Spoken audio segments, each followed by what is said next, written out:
Students, आज हम बात करेंगे पीरियोडिक टेबल की। हम देखेंगे पीरियोडिक टेबल क्या होता है। यहाँ पे टेबल से मुराद कोई ऐसा टेबल नहीं है जो टेबल चेयर वाला टेबल होता है, बल्कि वो टेबल होता है जिसके अंदर हम देखते हैं कि मुख्तलिफ कॉलम्स होते हैं और मुख्तलिफ रोज आ जाती हैं।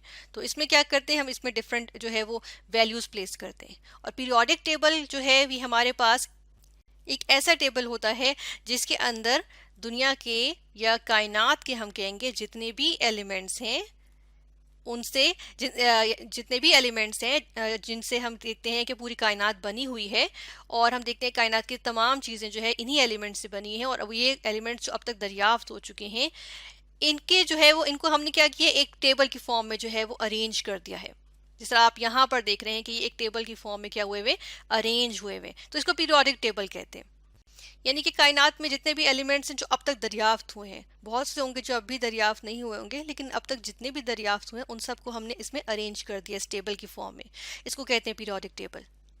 अब इसमें आप देख रहे हैं कि मुख्तलिफ तरह की नंबरिंग हुई हुई है। एक इस तरह से नंबरिंग हुई हुई है जिसको हम कह रहे हैं कि देखिए, हमने बात की थी ना टेबल में क्या होता है, कुछ कॉलम्स होते हैं, तो ये कॉलम्स हैं, वर्टिकल कॉलम्स हैं, ये हमारे सामने मौजूद हैं। और कितने कॉलम्स हैं, 18 कॉलम्स हैं। फिर हम देख रहे हैं कि रोज भी होती हैं टेबल में, तो यहाँ पर रोज भी हैं। लेफ्ट टू राइट जब हम जाते हैं तो हॉरिजॉन्टल रोज हैं ये। तो ये कितने हैं, इनकी नंबरिंग भी की हुई है 1 से लेकर 7, यानी कि 7 पीरियड्स हैं। इनको हम पीरियड्स कहते हैं। तो जो ये रोज हैं इनको हम पीरियड्स कहते हैं, और जो ये कॉलम्स होते हैं इनको हम ग्रुप्स कहते हैं। तो पीरियोडिक टेबल में 18 ग्रुप्स होते हैं और 7 पीरियड्स होते हैं। और फिर नीचे भी दो आपको रोज नजर आ रही हैं, इनको हम आखिर में डिस्कस करेंगे। फिलहाल हम ये देखते हैं कि आप यहाँ पे चल हम स्टार्ट करते हैं। देखिए, फर्स्ट एलिमेंट जो है इनको किस तरह से अरेंज किया वही हम देखने लगे। फर्स्ट एलिमेंट को देखिएगा। अब ये क्या है, कैपिटल एच। कैपिटल एच को अगर हम याद करें तो ये क्या होता है, कैपिटल एच जो है ये हाइड्रोजन के लिए सिंबल हम यूज करते हैं।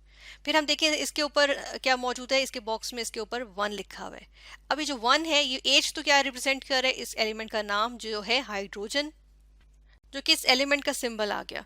और यहाँ पर हम क्या देख रहे हैं, जो 1 है ये बेसिकली इसका एटॉमिक नंबर है। जो क्या होता है, जो किसी भी एक एटम के जो न्यूक्लियस के अंदर जितने प्रोटॉन्स होते हैं न्यूक्लियस के अंदर, उस नंबर को हम कहते हैं एटॉमिक नंबर। तो हाइड्रोजन के न्यूक्लियस के जो हाइड्रोजन का एलिमेंट है, इसका जब हम एक एटम देखेंगे तो उसके अंदर कितने उसके न्यूक्लियस के अंदर प्रोटॉन होते हैं, एक ही प्रोटॉन होता है। तो ये क्या आ गया, एटॉमिक नंबर 1।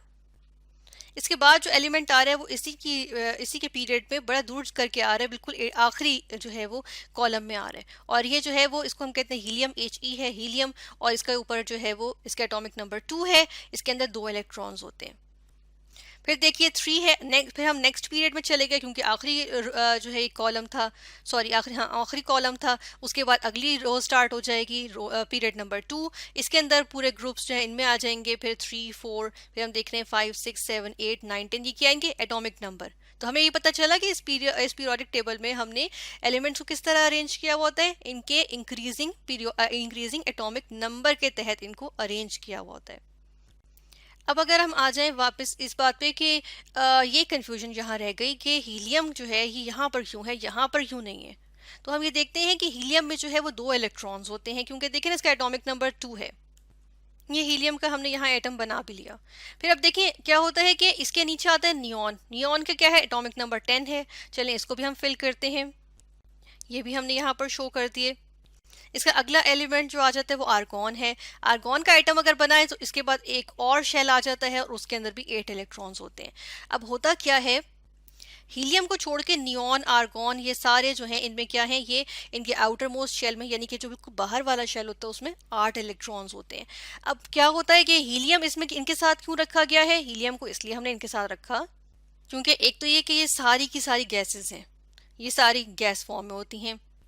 दूसरा ये कि हम ये देखते हैं कि हीलियम में सिर्फ 2 इलेक्ट्रॉन्स आ सकते हैं, इससे ज़्यादा नहीं आ सकते, तो ये स्टेबल हो जाता है फिर।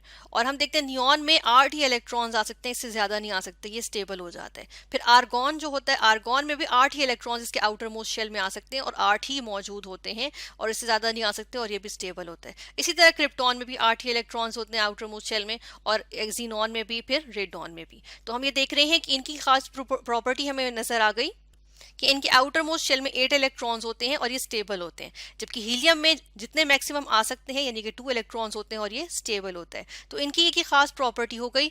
और हम देख रहे हैं इनकी केमिकल प्रॉपर्टी कि ये क्या करते हैं कि स्टेबल हो गए ना। अब जो चीज़ स्टेबल होगी वो किसी के साथ इंटरेक्ट ही नहीं करेगी, किसी दूसरे एलिमेंट के साथ वो रिएक्ट ही नहीं करेगी, कोई और चीज़ बनाएगी नहीं। और जब कोई और चीज़ नहीं बनेगी तो हम देख रहे हैं कि ये स्टेबल हैं। तो ये क्या है, ये स्टेबल एलिमेंट्स आ जाते हैं, स्टेबल गैसेज आ जाती हैं। और अगर मैं आपको बताऊं तो ये ग्रुप 18 के जो एलिमेंट्स हैं इन सब को हम कहते हैं ये नोबल गैसेस कहलाती हैं। नोबल गैसेस क्यों? क्योंकि हम देखते हैं कि इनको जो है वो हम देखते हैं कि ये जो है वो किसी और के साथ रिएक्ट करना पसंद नहीं करती। तो यहाँ पर एक बात पता चली कि जो ये ग्रुप्स होते हैं ये ग्रुप्स जो हैं, ये जो 18 ग्रुप्स हैं, इनके अंदर जो एलिमेंट्स हैं, जिस तरह हाइड्रोजन से यहाँ हम देख रहे हैं लिथियम है, फिर सोडियम है, फिर पोटेशियम, रुबिडियम, सीजियम, फ्रेंसियम, ये सब क्या है, टॉप टू बॉटम हम जाएं तो इन सब के आउटर मोस्ट शेल में यानी कि सबसे बाहर वाले शेल में सेम नंबर ऑफ इलेक्ट्रॉन्स होंगे। और आप इनके एटॉमिक नंबर के तहत बनाकर भी देख सकते हैं कि इनके आउटर मोस्ट शेल में कितने होंगे, 1 इलेक्ट्रॉन ही होगा। और बाकी जो ये ग्रुप्स हैं इनका भी यही है कि इनके इसके अंदर मौजूद तमाम जो एलिमेंट्स हैं उनके क्या हैं, उनके आउटर मोस्ट शेल में सेम नंबर ऑफ इलेक्ट्रॉन्स होते हैं। अच्छा, फिर हम बात कर रहे थे पीरियड्स की। पीरियड्स के लिए मैंने यहाँ क्या किया है, यहाँ पे लिथियम का हम जो है वो यहाँ से कौन सा वाला पीरियड ले लेते हैं, हम यहाँ से सेकंड पीरियड की बात कर लेते हैं। लिथियम वाला, जो लिथियम है, फिर बेरिलियम है, फिर बोरॉन है, फिर कार्बन है, फिर नाइट्रोजन, फिर ऑक्सीजन, फिर फ्लोरीन, फिर नियॉन। अब इनमें इलेक्ट्रॉन्स किस तरह ऐड होते हैं? लिथियम के तो हमें पता है कितने होते हैं इसमें। लिथियम में जो है वो कितने हैं, 3 लिखा हुआ है ना, इसका मतलब है 3 इलेक्ट्रॉन्स आ गए। ठीक है, यहाँ पे 3 इसका एटॉमिक नंबर था, 3 इलेक्ट्रॉन्स आ गए, क्योंकि एटॉमिक नंबर के वही होता है, यानी कि एक एटम के अंदर जितने प्रोटॉन्स उतने ही बाहर जो है वो इसके इलेक्ट्रॉन्स घूम रहे होते हैं। तो ये जो है अगर 3 इसका एटॉमिक नंबर है तो 3 इसमें जो है वो क्या आ गए, इसमें इलेक्ट्रॉन्स आ गए। फिर आगे बेरिलियम है, इसके लिए 4 हो गए। फिर उसके बाद क्या है, बोरॉन है, उसके लिए 5 हो गए। फिर कार्बन के लिए 6, नाइट्रोजन के लिए 7, ऑक्सीजन के लिए 8, और उसके बाद फ्लोरीन के लिए 9 और नियॉन के लिए 10। तो जैसे कि हमने नियॉन के लिए बात की थी कि इसके आउटर मोस्ट शेल में 8 इलेक्ट्रॉन्स होते हैं, ये बात पूरी हो गई, ये हमें नजर आ गया। और दूसरी चीज जो यहाँ पर हमने ये नोट की कि पीरियड में क्या होता है, एक पीरियड में जब हम लेफ्ट से राइट साइड पे जाते हैं तो क्या होता है कि उसके अंदर उसी जो सबसे बाहर वाला शेल होता है ना, जो आखिरी शेल होता है, सबसे बाहर वाला शेल, तो उसके अंदर जो है एक एक करके इलेक्ट्रॉन जो है वो हम एक एक करके एलिमेंट आगे जाते जाते हैं और हम देखते हैं एक एक करके उसी शेल के अंदर इलेक्ट्रॉन्स जो है वो ऐड होते जाते हैं। फिर जब हम देखते हैं कि जब इसमें पूरे हो गए यानी कि 8 हो गए, स्टेबल हो गया, तो उसके बाद क्या होता है, अगला शेल शुरू हो जाता है। हम देख रहे हैं फिर सोडियम से शुरू हो जाएगा एंड सो ऑन। इसमें हम देखते हैं फिर इसी शेल अगले शेल के अंदर जो है वो एडिशन होना शुरू हो जाएगी। तो हम क्या देख रहे हैं कि पीरियड में क्या होता है, उसी आउटर मोस्ट शेल के अंदर जो है वो एक एक करके इलेक्ट्रॉन्स जो है वो ऐड होते जाते हैं। और आखिर में हमने कहा था हम बात करेंगे ये जो नीचे 2 सीरीज मौजूद हैं। अब देखिएगा यहाँ पर ये मौजूद है LA और इसका एटॉमिक नंबर 57। इसके बाद हम देख रहे हैं यहाँ 72 आ रहा है, तो हमने बीच में एस्टेरिस्क लगा के यहाँ नीचे हमने जो है वो 14 एलिमेंट्स की एक सीरीज बनाई हुई है। ये बनी हुई है ना, ये 14 एलिमेंट्स की सीरीज बनी हुई है ये वाली। तो हम देख रहे हैं लेंथेनम के आगे आ रही है ये 14 एलिमेंट्स की सीरीज में अपने ही तौर पे इलेक्ट्रॉन्स जो होते हैं वो अरेंज हुए होते हैं, और हम इसको कहते हैं क्योंकि लेंथेनम के बाद आ रही है तो हम इसको लेंथेनाइट सीरीज कहते हैं। लेंथेनम के नीचे है एक्टिनियम, एक्टिनियम का 89 एटॉमिक नंबर है। इसके बाद वाली जो सीरीज आ रही है यानी कि 90 से, वो हम देख रहे हैं नीचे जाके आ रही है और इसकी भी 14 एलिमेंट्स की सीरीज है यहाँ पर, ये वाली हम देख रहे हैं। और इसमें भी जो है इनकी अपने ही तौर पे इलेक्ट्रॉन्स अरेंज्ड होते हैं अपने हिसाब से, और हम देखते हैं कि इनकी अपनी ही खुसूसियात होती हैं, तो इनको हम कहते हैं एक्टिनाइट सीरीज। तो इस तरह से ये जो है वो 2 अलग सीरीज होती हैं, इनकी कुछ प्रॉपर्टीज डिफरेंट होती हैं, इसलिए हम इनको नीचे जो है वो रखते हैं, यहाँ पर नीचे इनकी सीरीज जो है वो मेंशन करते हैं।